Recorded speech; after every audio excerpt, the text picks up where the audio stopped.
Platingwarangwana Mafia B G Soja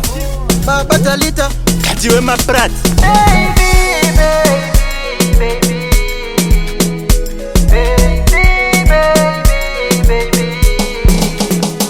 Eskani moro ulisekani Komi wezi kana Biden Takambutorwa big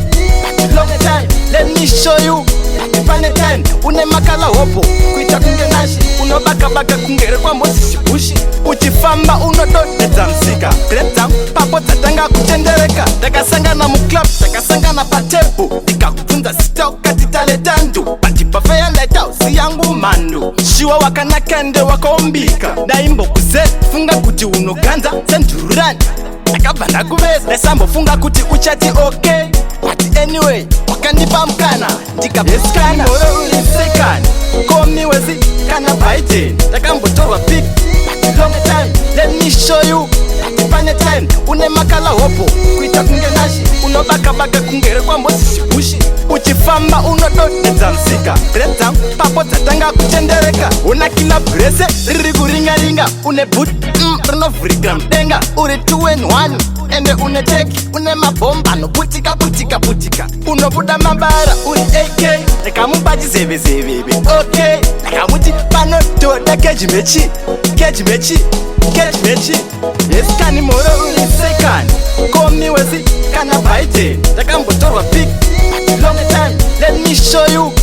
pane time une makala hopo kuita kunge nashi unobaka baka kungere kwa mosi bushi uchifamba unododeta msika greta papo tatanga kutendereka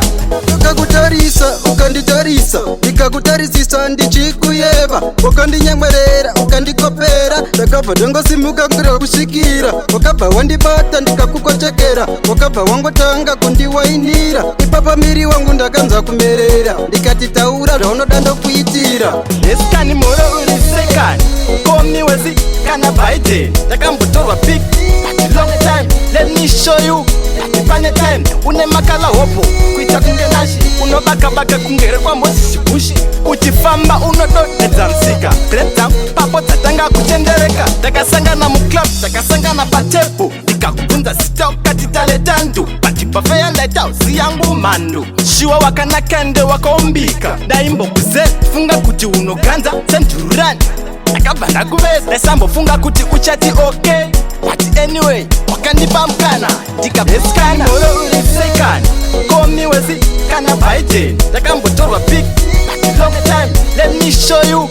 pane time une makala hopo kuita kunge nashi unobaka baka kungere kwa mosi bushi uchifamba unododeta msika greta papo tatanga kutendereka